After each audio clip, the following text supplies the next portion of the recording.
Hi everyone, welcome back to our video series on the new digital SAT verbal section. Don't forget to comment below and follow us for more content.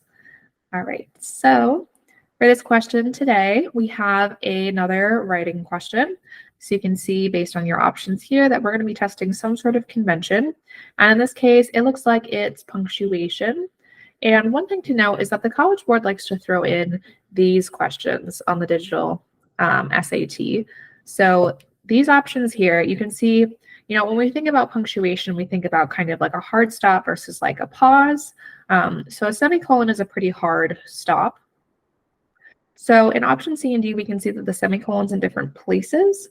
So in that case, we're also thinking about whether or not the word rather like applies to the first half of the sentence or the second half. So kind of a lot going on here. So let's take a look at the passage. It says, to humans, it does not appear that the golden orb weaver spider uses camouflage to capture its blank. The brightly colored arachnid seems to wait conspicuously in the center of its large circular web for insects to approach.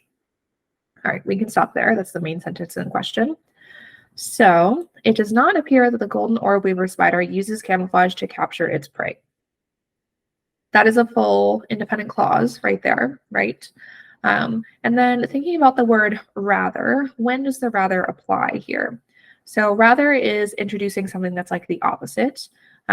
So the fact that's being presented as like the opposing thought to what we just have is actually connected to the second part here, which is that the arachnid seems to wait conspicuously as opposed to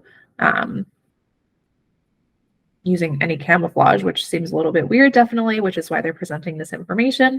But it does definitely seem like the rather is applying to the second part.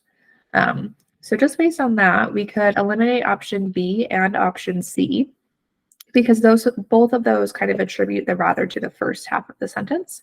And we know that it's going to be the second half. And then between option A and option D, so option A just has the rather in between two commas, which essentially means we could take it out as this kind of additional information, but we wouldn't want to do that here. That would create a really long kind of run-on sentence.